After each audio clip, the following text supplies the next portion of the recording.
Shalom saudara-saudara yang terkasih dalam Yesus Kristus. Hari ini kita membaca Galatia 6, 1-10. Artikelnya berjudul Rindu untuk Membantu. Mari kita baca artikelnya sama-sama.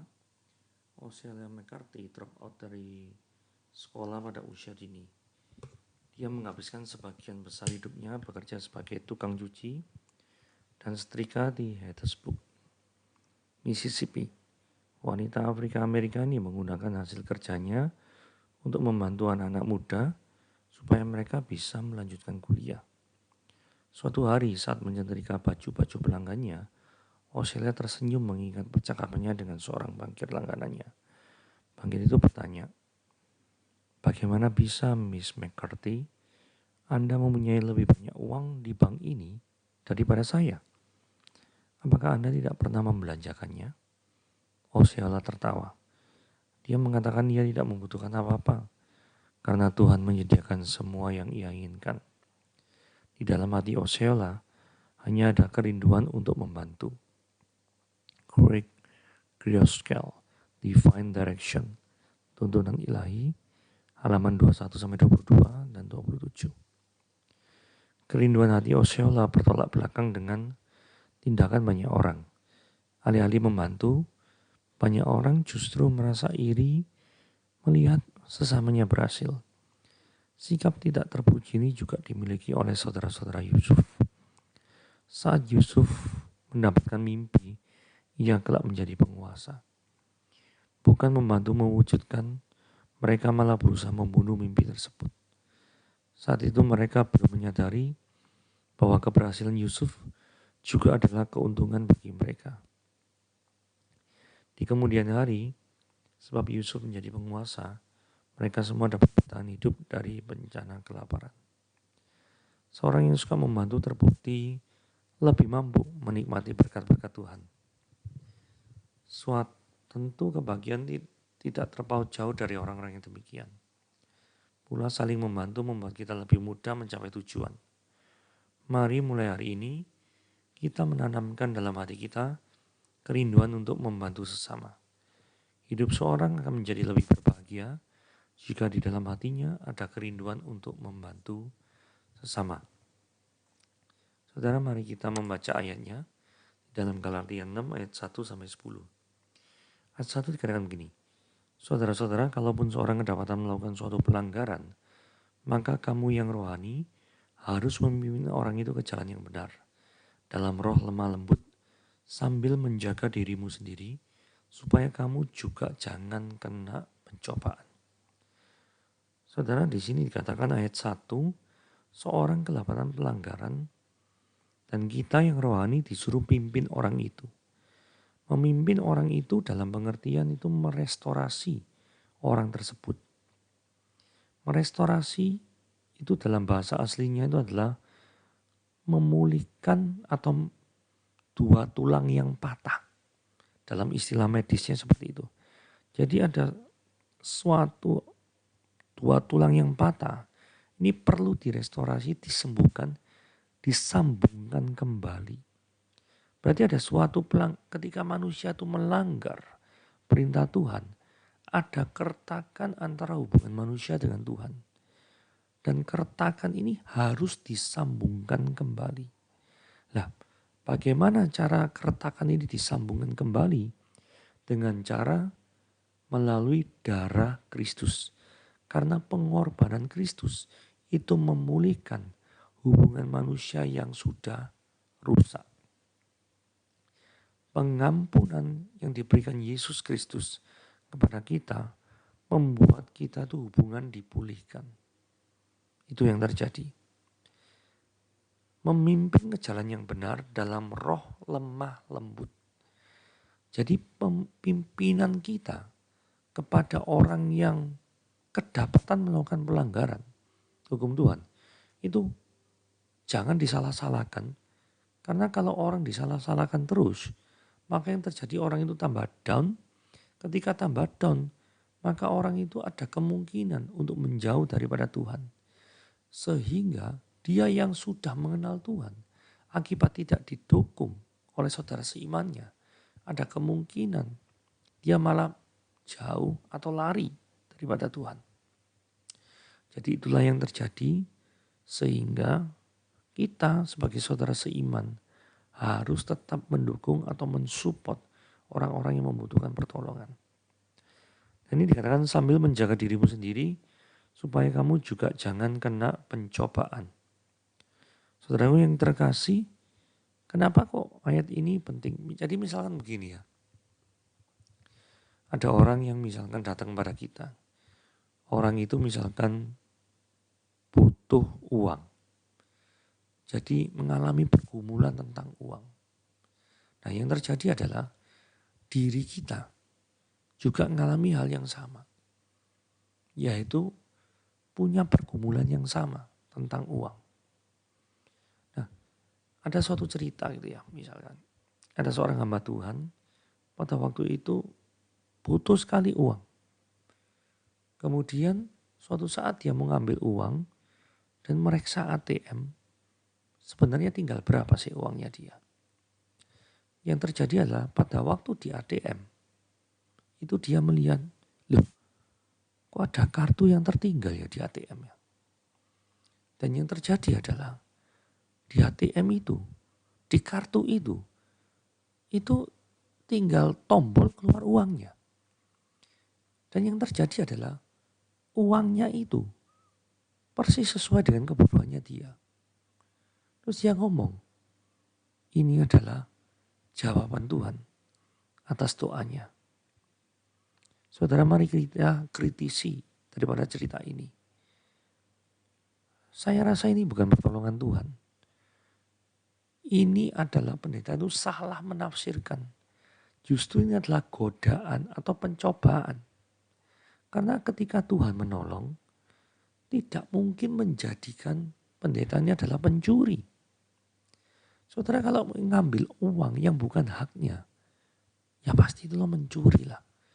Dan Tuhan tidak pernah menolong orang dengan cara melanggar daripada kodrat atau hukumnya sendiri.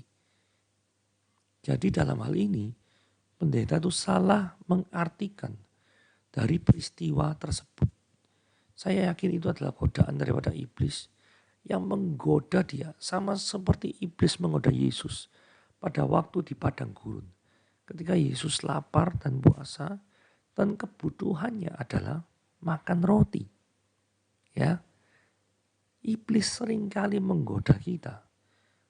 Kebutuhannya apa? Dia tawarkan. Tetapi dengan cara melanggar hukum-hukum yang sudah Tuhan tetapkan. Jadi kita mesti hati-hati terhadap hal ini.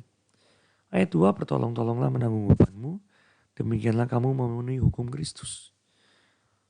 Saudara, kita harus saling tolong sama dengan yang lain. Karena beban seorang Kristen itu berat. Tidak mudah untuk hidup dalam kebenaran. Karena ketika seorang hidup dalam kebenaran, kebanyakan orang itu dibenci oleh sesamanya. Jadi dukungan seseorang kepada seorang saling dengan yang lain, yang seorang dengan yang lain, itu sangat-sangat dibutuhkan.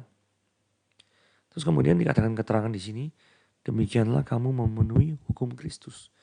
Hukum Kristus adalah hukum kasih. Kasihilah Tuhan Allahmu dengan segenap hatimu, dengan segenap akal budimu, dan kasihlah samamu manusia dengan segenap hatimu juga.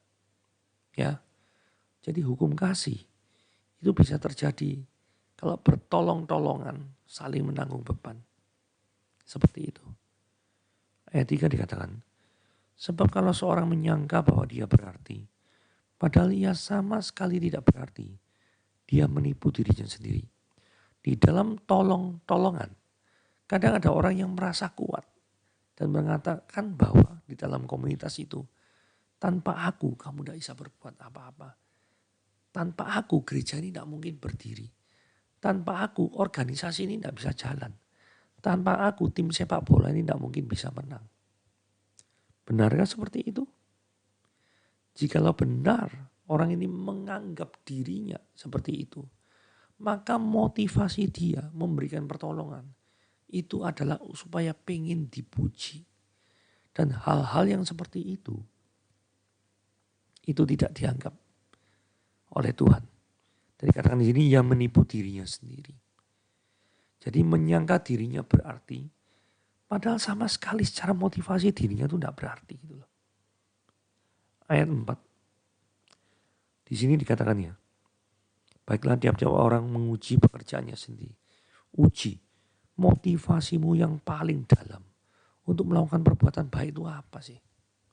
Pengen dilihat orang? Atau memang benar-benar engkau memiliki hati yang tulus? Maka ia boleh bermegah melihat keadaannya sendiri dan bukan melihat keadaan orang lain. Seringkali kita dorongan untuk melakukan perbuatan baik. Kadang-kadang itu didorong ketika kita melihat orang lain berbuat baik. Kita, maksud orang lain berbuat baik, kita tidak berbuat baik. Ini susah ya. Ini motivasi yang keliru. Dorongan untuk berbuat baik itu muncul dari kasih Kristus. Kalau kita merasakan betapa Tuhan itu sangat mengasihi kita. Dia mengampuni segala dosa kita. Masakan kita tidak mau menjadi garam dan terang dunia dan menjadi saksi Kristus di sekitar tempat kerja kita, di keluarga kita, di gereja kita, atau dimanapun Tuhan tempatkan kita berada. Jadi motivasi seorang untuk berbuat baik itu sangat penting. 5. Sebab tiap-tiap orang akan memikul tanggungannya sendiri. Jadi setiap daripada motivasi orang itu akan menjadi tanggungan bagi orang itu sendiri. Ketika seorang itu berbuat baik, motivasinya untuk dilihat orang, yang engkau sudah mendapatkan upahnya, engkau gak direken sama Tuhan. Engkau gak dianggap sama Tuhan. Karena engkau berbuat baik supaya dilihat orang lain.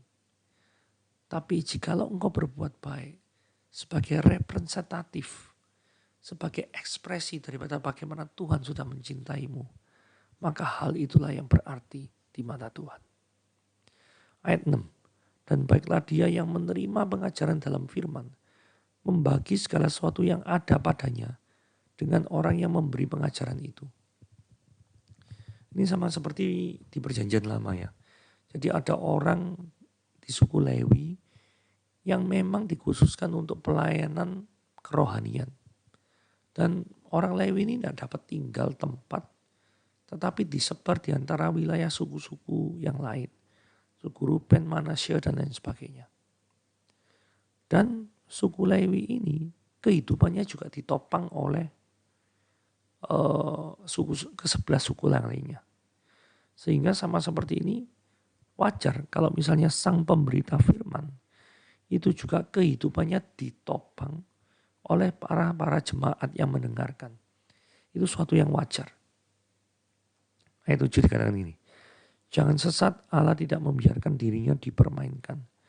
Karena apa yang ditabur orang, itu juga yang akan dituainya. Allah itu tidak bisa dibujuki, tidak bisa ditipu. Karena kita bisa menipu orang lain. Tetapi motivasi yang paling dalam dari diri kita untuk melakukan perbuatan baik, itu Tuhan tahu. Dan Tuhan tidak bisa ditipu. Sehingga dikatakan di sini Allah tidak akan membiarkan dirinya dipermainkan. Karena apa yang ditabur itu juga dituai. Kalau kita kalau kita menabur kemunafikan, maka yang terjadi kita juga akan menuai efek daripada kemunafikan. Mana ada orang yang suka dengan kepalsuan. Tetapi kalau kita munafik, berarti kita secara tidak langsung juga mencintai kepalsuan. Dan jangan ada kepalsuan di dalam perbuatan baik. 8. Sebab barang siapa menabur dalam dagingnya, dia akan menuai kebinasaan dari dagingnya. Tapi barang siapa menabur dalam roh, dia akan menuai hidup kekal daripada roh itu. Pada waktu saya membaca ayat 8 ini ya, saya tiba-tiba teringat sama kasus Ananias dan Safira di Kisah Para Rasul pasal yang ke-5. Di mana Ananias dan Safira ini adalah menipu daripada Rasul Petrus. Pada waktu tanya apakah ini persembahan daripada seluruhnya, mereka jawab seluruhnya. Padahal itu hanya sebagian. Hanya supaya mereka tuh dilihat orang, oh iya, engkau ini rohani, rela untuk memberikan hartamu kepada para jemaat. Tapi mereka lakukannya itu dengan berbohong. Jadi mereka itu mendustai Roh Kudus. Jadi ini menabur dalam dagingnya.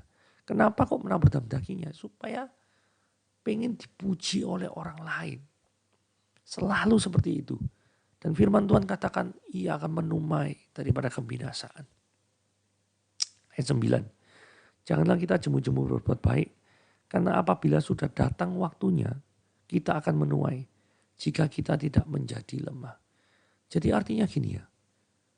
Berbuat baik bukan supaya kita mendapatkan balasan. Karena kita ini sudah menerima pemberian Tuhan yang paling luar biasa. Yaitu anaknya sendiri, Yesus Kristus. Yang mati di kayu salib untuk menebus saudara, dosa-dosa saudara dan saya. Itulah sebabnya itu menjadi alasan bagi kita untuk berbuat baik. Bukan karena kita berbuat baik, maka karena perbuatan baik itu kita diselamatkan. Bukan. Itu konsep yang terbalik. Kita diselamatkan terlebih dahulu dengan percaya melalui iman kepada Yesus Kristus. Baru setelah itu kita dimampukan untuk melakukan perbuatan baik. Dan jangan pernah ketika kita melakukan perbuatan baik, kita selalu mengharapkan imbalan. Karena tujuan perbuatan baik kita bukan mendapatkan imbalan. Bukan mendapatkan imbalan. Ya. Ayat 10. Karena itu selama masih ada kesempatan bagi kita, marilah kita berbuat baik kepada semua orang. Tetapi terutama pada kawan-kawan kita seiman. Jadi kita di sini ditegur supaya memperhatikan daripada kawan-kawan sekerja seiman. Yang sama-sama percaya pada Yesus. Tetapi hidup di dalam kekurangan.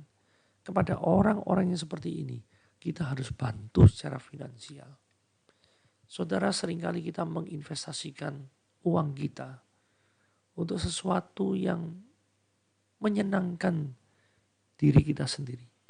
Jarang kita melakukan pemberian kepada orang lain untuk memelihara hidup daripada sesama orang beriman yang sedang kekurangan. Saudara, inilah waktunya kesempatan bagi kita semua untuk memberi kepada orang yang kekurangan. Tapi firman Tuhan berkata, utamakanlah orang-orang yang memang benar-benar seiman terlebih dahulu. Karena orang-orang yang seiman pantas mendapatkan daripada kasih kita yang sama-sama juga orang beriman. Sehingga kasih Kristus itu bisa disamakan secara merata. Baik oleh kita maupun kepada orang yang memang membutuhkan bantuan. Hendaklah firman Tuhan pada hari ini menegur kita semua untuk memiliki hati yang bermurah.